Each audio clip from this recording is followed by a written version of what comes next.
May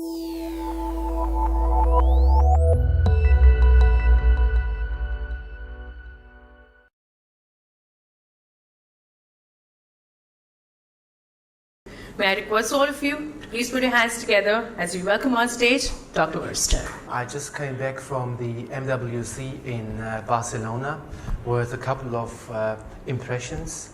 I also have at the end of my presentation a short one of the latest technologies and sort of twists around IoT which is happening. It's basically a combination of IoT and artificial learning or AI, which we found very interesting.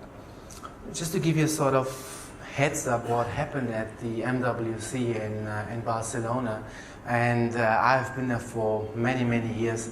It's very interesting because MWC stands for Mobile World Congress, and it has been going on, as I said, for at least 15 to 20 years. Interesting enough, this year it was all around IoT. It was not about mobile any longer, because in most of the countries the connectivity, the network and the storage is there, and so it is not a matter of basically getting these things right. It does vary, of course, from continent to continent, from country to country. It's way more about the applications. So let's kick my short presentation off. First of all, I want to give you a short heads up what Unlimit is. Unlimit was founded last year, officially mid-November, and the idea behind Unlimit is that the Reliance Group basically sat together and they said, okay, there is a huge opportunity coming up in the IoT space, no matter what that means. I'll come to that a bit later. And we want to be part of it. And since these big companies are not as versatile and agile as startups, the idea behind Unlimit is that we are a standalone business unit, but we can of course tap into the resources, the knowledge, and of course the financial muscle of the Reliance Group. And it happens all across the world and all across especially Europe and the US, that large companies are sort of having their spin-offs, their startups, in order to make sure that they can keep up, because this market is very dynamic, and complacency is definitely something which you can't afford. Okay, let's have a look at IoT. What is IoT? And I've got basically two sort of explanations for you. So IoT in pictograms would be that everybody is talking about an unprecedented opportunity and big numbers are coming up, and I will talk about that a little bit later.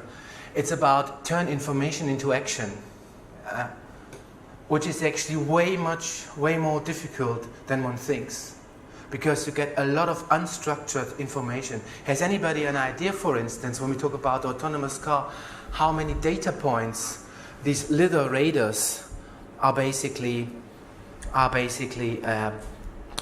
storing in a second or in a minute? Do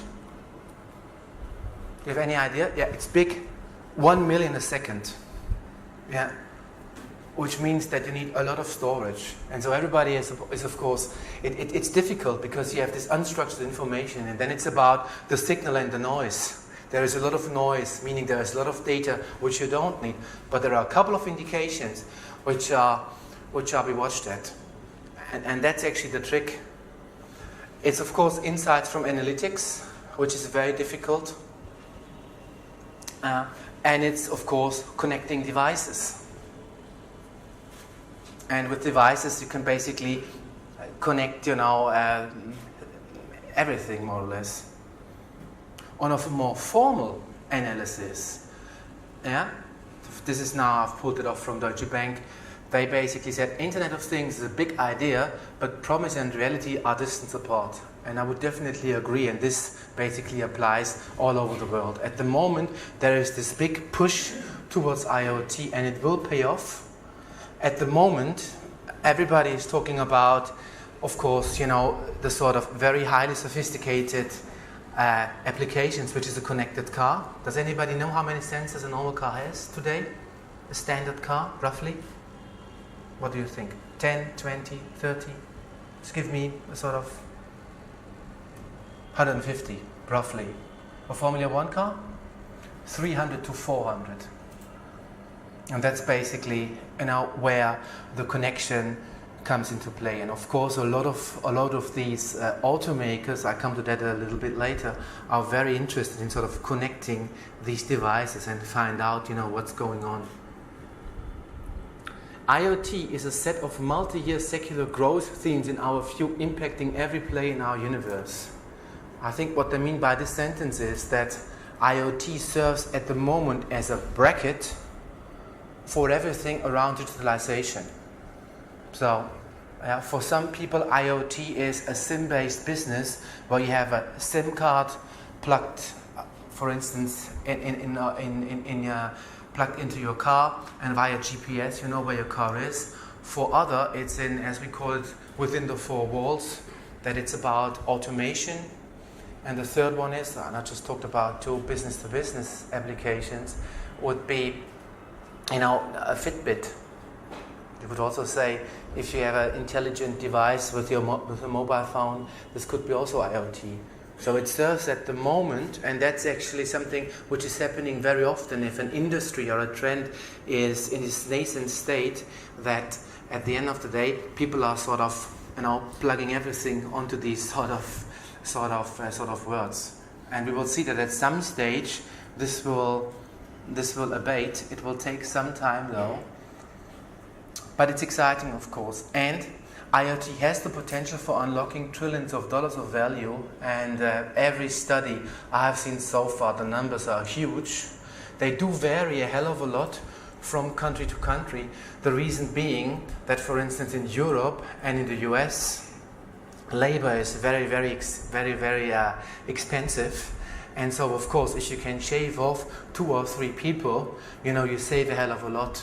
Whereas, of course, in India and other parts, saving on labor is not so much the issue, right? Yeah. I talked to Huawei at the MWC, and we talked about their data center. They are running 50,000 servers with 2.5 people. Yeah, and the rest is it's amazing. I couldn't believe it. And I have to verify this number again. But they said we have a huge data center, 50,000 servers in it, and we run the maintenance with 2.5 people, and the rest is completely automated, which I find pretty amazing. If the number is right, and I do believe them. So, to sum it up, yes, there is a huge chance. The chances will play out differently. It's a bit like RFID. I don't know if anybody is into RFID, but the huge killer application for RFID was in the end the tracking of clothes, and everybody thought about it as something else in the beginning. This is a sort of roadmap to a connected world, and one should actually read it basically from the bottom to the top. So on one hand you have component technologies. It could be location, it could be sensors, interfaces, the setup, robotics and vehicles. Then you have the system design, which is the networking, the architecture, the data management, and of course security. And on top of that you have applications, from small cities up to transportation and hospitals. And of course it's about cost saving, it's about efficiency, it's about fun and wellness for the consumer. If you think about the Fitbit apps, it's about preventive maintenance. The idea behind preventive maintenance is that at some stage when you drive with your car and for some reason the oil temperature goes unexpectedly high over a certain threshold, you get a message either on your in your car or via your smartphone that you should basically go to the next dealership, which I think is extremely important. Not that you go to the dealership, but I think extremely important for the automakers, because they don't, at least in a lot of countries, they don't make that much money on the car any longer. It's about the maintenance, right? And so basically they sell the car, and then it's all about getting the maintenance costs or getting the maintenance turnover clocked in. And it's also about new income streams, yeah? Because if you do have the transparency, if you do know who is using it, usage-based nearly naturally falls into place.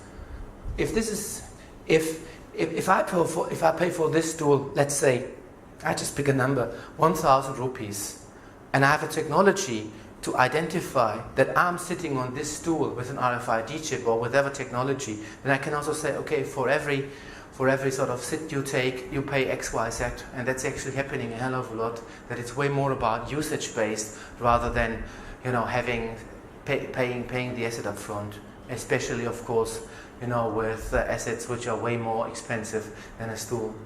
So usage-based will be definitely a business model.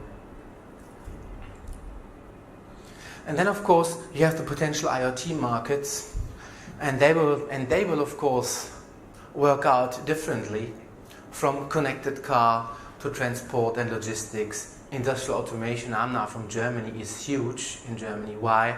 Because we are one country where industrial automation plays a huge part. Labor costs are extremely high, so what you do is you try to basically streamline your operations all over the place. Yeah.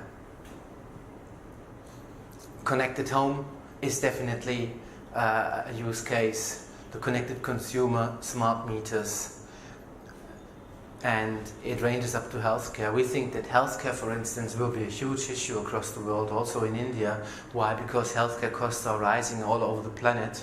And if you look at certain hospitals, they are clogged up with patients who want to see a doctor for something which you could also, do via the internet, for instance, to free, more space and more capacity.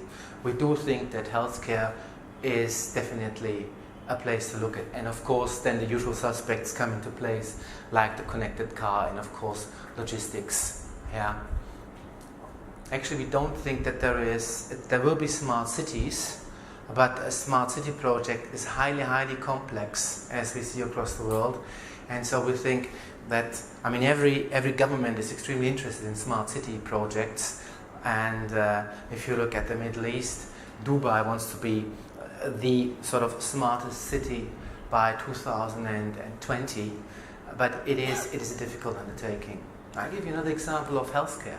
So for instance, what a lot of healthcare companies do, they give the patients, since diabetes is a huge issue all across the world, so what they do is they give the patients a band, they give them an app, and they can then sort of take their blood and the band then sort of measures the blood sugar, about how the level of the blood sugar is, and this is then transferred. It's a sort of device which you put onto your fingers, for instance, and then it's directly transferred to the clinic or to the doctor, and then you can sort of advise them what to do.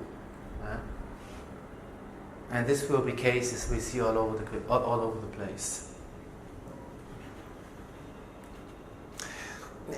Plus, one also has to define that there are different industries, and the different industries, that's what we want to say with this curve, they're on different stages. So, for instance, energy, at the moment, the use of digital is pretty limited for some reason, although there are use cases, but they are not sort of highly integrated. For instance, in the monsoon region, when the monsoon season is on, a lot of transformers blow off. So what you can do is you can of course put a sensor in. It has to be very robust, and you have to get the threshold right. That if something sort of, if the temperature is not right, that you can switch it off basically when the threshold has been reached. And of course, logistics is a huge issue. For instance, at the airport of Frankfurt, every parcel is now tagged, and it goes so far that there is a sort of pain. It's a huge pain. It's hard to explain. And this pain basically reads what's inside the truck, and then it decides if you have to go to customs or not. And if you go to customs, the form is already pre-filled. So they take it that far. Yeah. Of course, automotive is a huge issue. Why? Because, I mean, the automakers are extremely interested to see what's going on. A big driver in the automotive industry is Tesla. They have connected all their cars, and it's pretty amazing what they can do. In Germany, actually, I think it was 2 or 3 weeks ago, a new BMW was stolen, and they basically locked the car with the thief electronically. So that's how far that they take it. And then, of course, the telco and the fintech market is heavily disrupted by new business models, especially in the States, also in Europe. When you think about analytic, when you think about search engines, when you think about artificial intelligence, robo-advising is a big hit in Germany, for instance. So you don't go to your financial advisor any longer. You basically sort out your profile, how your risk appetite is, and in what sort of asset classes you want to invest, and it works actually pretty well. Which means, on the other hand, that you don't need an advisor over the counter any longer, or less advisors over the counter. So it has, and nobody talks about it that much, but of course, the whole IoT movement and the trend towards IoT has a huge impact on unemployment, of course. I mean, when we talk about the cashless supermarket, and Amazon has one of these supermarkets where I come from in Düsseldorf as a prototype. Well, we talk about that you don't need 15 or 20 cashiers any longer, but only 2 or 3 which sort of supervise it. When we talk about autonomous driving, what do we do with all the taxi drivers at the end of the day, or with the truck drivers? So there is a huge impact on employment, and of course this will be offset to a certain extent by people which are newly employed into the technology, but it's difficult to re-educate a truck driver to a computer science. Yeah, the probability is not very high, and this will, at the end of the day, be a big problem for every country. There's a very good book I can recommend from 2 MIT researchers. It's called, very easy title, The Second Machine Age. One guy is called McAfee, so that's pretty simple because that's one of the virus programs we all use or used. The Second Machine Age, and it's very interesting. So it's a good read. Good. Okay, here again we see the Readiness Index. Yeah, we see that. Actually, I would agree that the government, or that the governance and the competence, that they are actually readier than other parameters. You see it especially with your government at the moment. I mean, at least from what I gather is what the Modi administration has definitely realized, and they are pressing for that very hard. And I have to say, I do admire it. If you think about the digitization, or the demonetization, I think it was a very bold move in November last year, to do that.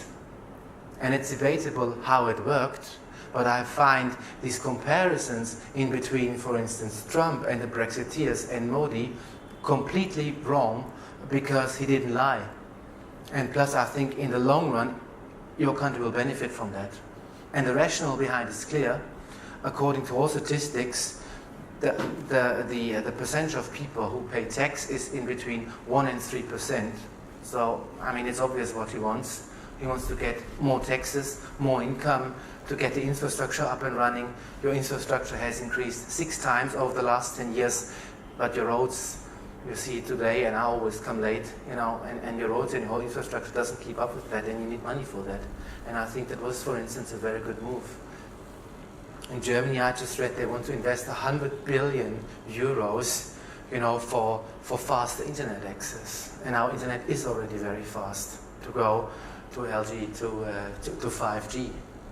So every country, sort of the governments are pressing for that because they have realized if they don't do that, the competitiveness of the overall country or the continent will definitely drop. So coming to numbers, that's from Machina Research. This is one of the most sort of serious research institute we know of. You see, I mean, if you think about the connections, they increased basically nearly fivefold from 6 to 27 billion. The cellular connections from 330 million up to 2.2 billion. Today, India is the second largest smartphone market in the world. Yeah? And at some stage, it will be the biggest smartphone market in the world. Total revenue, yeah, it's debatable. Yeah, I mean, it's difficult for me to imagine $750 billion. Yeah? And the generated data, which I find actually always sort of funny that people are talking about the generated data because storage is not a problem any longer. You know, storage is not an issue. Storage, it's easy to store and storage is cheap. And that's actually also one reason behind the overall IoT trend and the push for IoT, that storage is so cheap. In India, and the opportunity is also big. Why? Because at the end of the day, of course, IoT is just about to take off, and there are already applications, especially in asset tracking and other fields. But you know, you are the biggest, the largest democracy in the world. In a couple of years, you will overtake China. Your government and your institutions are poised to leapfrog because they have realized that you want to catch up. That's the only sort of possibility to catch up with the developed world. And you have a huge advantage over other nations. The Indians are very entrepreneurial, and your population is very young. So I do see, you know, a lot of opportunities for India in this push towards IoT. Yes, you see. I mean, we can talk about about the numbers, but you're definitely the youngest startup nation in the world, and we at Unlimit, we have just started an IoT contest called Interthrone. That was like 2 or 3 months ago, and we had like 400 entries in a couple of weeks, which was pretty stunning. And it does speak, you know, for the entrepreneurial spirit of the Indians. We also have a lot of connections to companies which, you know, are tied towards Silicon Valley and all these innovation hubs. And a lot of Indians are so patriotic that they support their home country. So I do see a lot of opportunity for India. I already talked about that. I think at the end of the day, IoT in India will take off because the government is poised to do as much as they can. Yeah. Not all of us like it, of course, but I'm also not to pay ATM. In Germany, I still pay cash. Why? Because we are a cash-based society, and it's not an issue.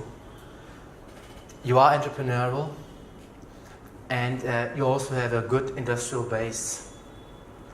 So now the ingredients are definitely there. So coming to the topic of my speech, it's not about to embrace IoT. I think it's about really committing yourself to IoT, because if you don't embrace it, at the end of the day, you will be left behind.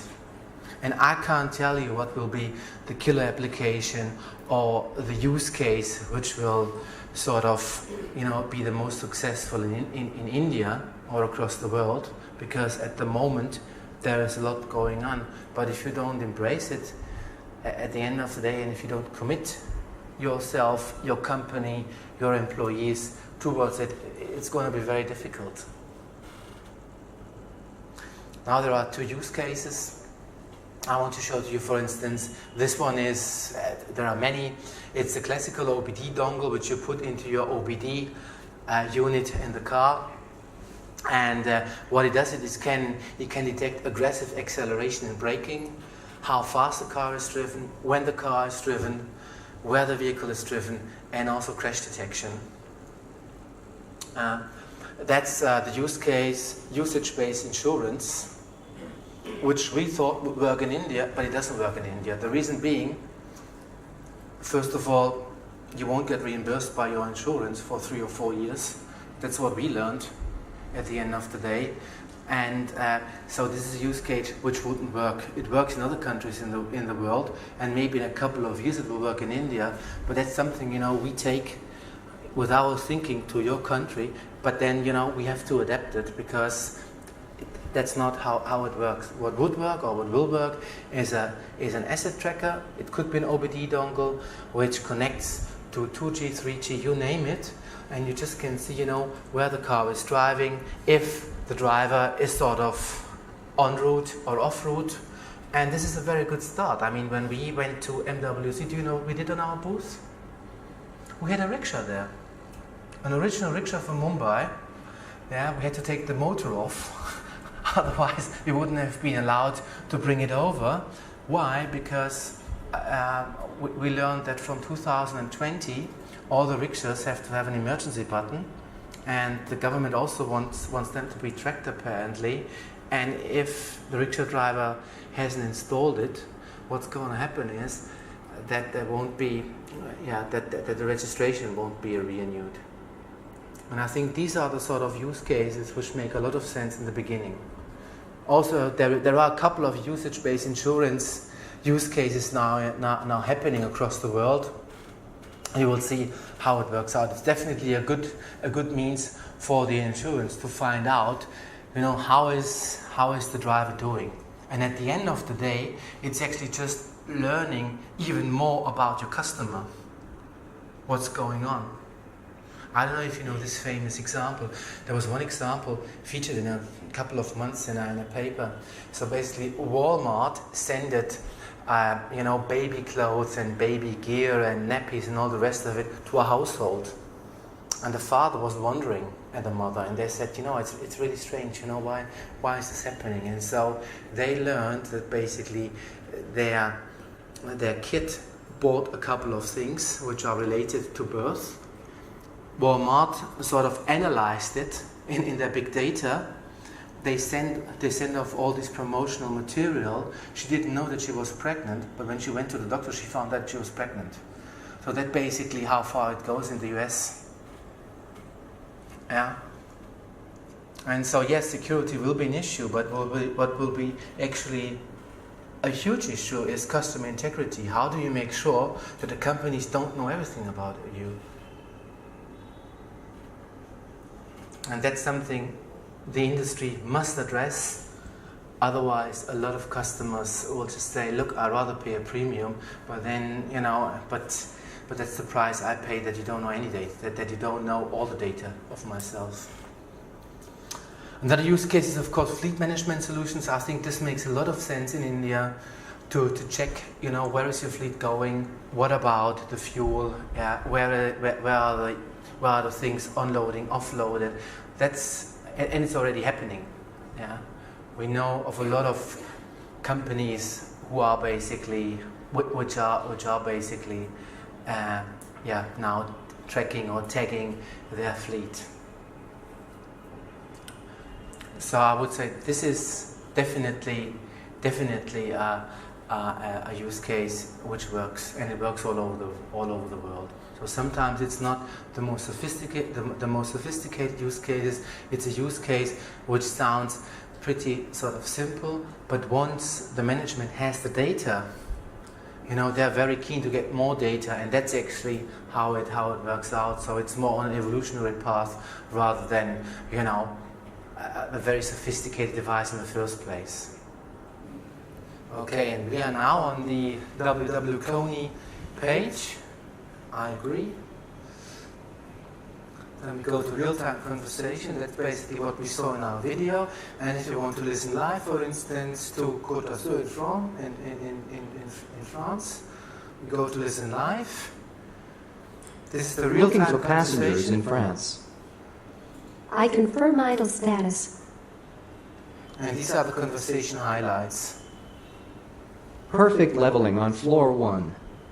Good job. Doors reopen 3 times. Thanks. I copied 3 reopenings. Accelerating at 0.78 meters per second squared. Adding that to my analysis. So that's basically how far it goes at the moment, which I think is pretty far, to be honest with you.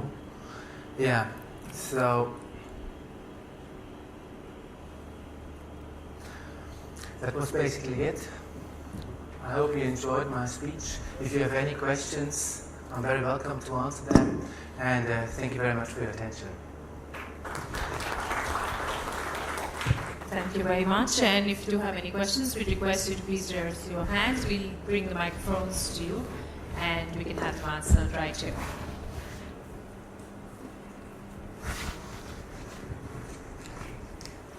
Yes?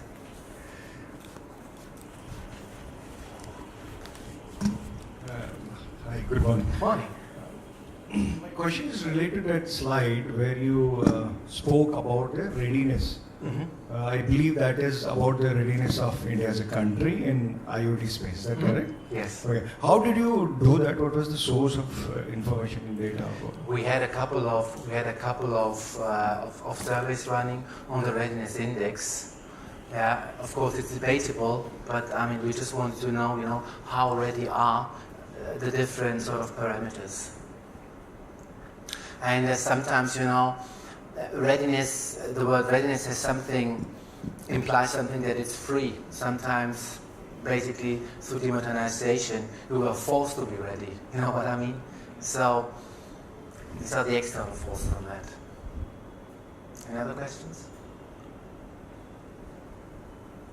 Yes? Yeah, so of all the industries that you mentioned, right, healthcare, logistics, automobile, which industry do you think will generate the maximum IoT revenue? Maximum? It's a good question. I would say it will be automotive because they have just so much money at the end of the day, and they are so driven now with the latest technologies, electrical cars, and it's also a very homogeneous sort of industry which face, more or less the same problems. So I would say it will be automotive. That's also actually one of the most difficult use cases, a connected car. And the second one, if you look on a global scale, I would say healthcare and logistics. Healthcare is huge, logistics is huge, and automatization, depending on how much production there is in the country. There's of course a lot of production in Germany, but not that much in France, for instance, or in Italy any longer. Yes? Hello, good morning. Morning. My question is regarding IoT versus employment. That is going to be creating a lot of problem as far as India is concerned. Already we are facing a lot of employment issues in India and maybe US as well, what I can see looking at the today's scenario. Mm-hmm. So what's the plan? Because I do take example of Foxconn, wherein in China they were having 100,000 employees, where what they did, they replaced 50,000 employees with robots. So why is there any alternate to overcome this employment issue as technology is going to grow? So what's the plan actually for this? Honestly, I can't tell you what the plan is. There is another book which I would recommend. It was the business book of the year, recommended by McKinsey. It's called The Rise of the Robots. And I think that every nation will face huge problems, to be honest with you. I do think that, for instance, India is still in a very good position because you have a very young population, you are very entrepreneurial, and plus you're also, a technology-driven country. If you look at the States, if you look, at the Rust Belt, and what's happening with these people over there, it's understandable, that they vote differently, but this will be an issue. And the issue will be, in my case, especially the transition phase. We talked about autonomous driving and cashless supermarkets. What do you do with these people who are, let's say, 50, and they still haven't earned enough? They still need another 15 years to make a living, and they are replaced by a cashless sort of device, you name it. And it will be difficult to reskill them, right? It is a huge issue. And at the moment, everybody is very sort of optimistic about digitalization, and it brings a lot of benefit for them which are in the game, but it's going to be difficult for others which are not. I have no question. I have no answer to that. But it could well be that this will be a huge, one of the biggest problem every nation has to go about. In the upcoming years, it depends how fast actually, artificial intelligence is sort of driving. And the most important takeaway for me was reading through these books that actually also, when we think about digitalization, we think about the worker. We think about, the guy who is basically, working on the street. But what's happening now with artificial intelligence is that even jobs like accountings, like chartered accountants are come under pressure, or lawyers, because you have these new programs, they run through it, and at the end of the day, they sort of, do your books or give you a lot of advice, what the verdict or how you should put it, if you have a case. So it will go all across. It will basically affect every profession. Which is pretty scary at the end of the day. I don't know if you read about Go. Did you read about Watson and Go? Go is I didn't know this game, but apparently Go is one of the most difficult games one can play with these stones. I think it's played in Asia a lot and in Japan. So it's way more difficult than chess, to put it this way. And what happened is that Google invented a program which is self-learning. And so, and in the beginning, this program played against a German, which is a bit like, playing the German national football team against Monaco. Yeah, there is no Go scene in Germany. Okay? But this program was actually able to teach itself the sort of rules. And at the end of the day, this program won against the Asian champion 6 months down the line. And nobody thought that one could be actually, that it's feasible anyway. So it is what it is at the end of the day, but there will be huge societal challenges. I do see, that a lot of companies will be heavily impacted. I'll give you another example. Roughly 4 weeks ago, there was an article about a Japanese insurance company. They laid off 30 people. It's not a lot, but they actually replaced it with Watson, the artificial intelligence system of IBM, and now Watson is sort of grading the insurance cases. I think, and I would absolutely agree with you, I think that actually India is in a way better position than other countries, because you are so technology driven. And it's a young nation, and you're ambitious. It will be way more difficult for the developed countries like Germany, Italy, France, you name it. Yeah? Because our population is aging, and with age you're not as your risk appetite normally is not as much as when you're young, and we're also not that entrepreneurial. We were just lucky that after the Second World War, a lot of companies basically came again to Germany at the end of the day. You know what's very interesting? We, for instance, to give you an insight, and it's also public, it's also in the press. We, for instance, partner on the connectivity layer, which is the component technology. We basically we basically partner with Cisco Jasper. And Cisco Jasper has a platform which is connected to 7,000 companies in the world, and they work together with 33 operators around the world. And what happened is that a lot of operators like Deutsche Telekom, Vodafone and others, they developed their own platform, because especially here on the systems design side, it's all about technology.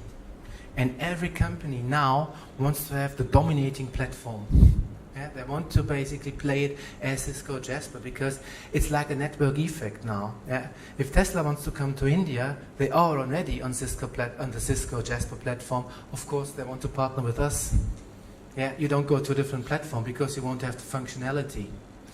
And that's the reason, why, for instance, Nokia, out of the blue, is also presenting an IoT platform. Yeah, everybody is very keen to basically mimic the Google, Apple, you name it, effect, but there are very few companies at the moment. So, to your questions, I would say the weakest and all the strongest part is the whole platform part. With the component technologies, with the sensors, that's something, new sensors are being developed, but we're just talking about the devices. Yeah, and the most difficult part, of course, is then you have the applications running on top of it, and this will be more or less extremely driven by the country, what applications do we need, and by the industry vertical. I'll give you an example. What we find out if we work with OEMs, with automakers, they only want to have connectivity. They don't want to have an application, and they don't want to have analytics, because they don't want us, to look at their analytics part. So they're just coming and saying to us, we want to have the connectivity, and that's about it. In other industries, it does vary. They say, okay, we want an application, or we want an application and the analytics.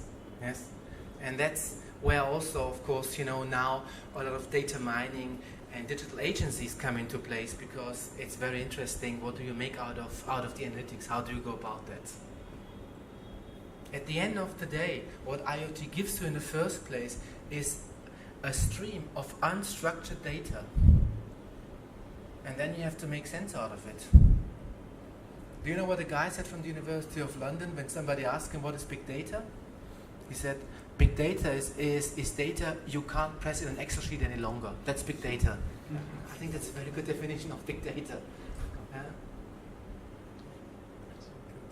Any other questions? Thank you very much. It was a pleasure to be here.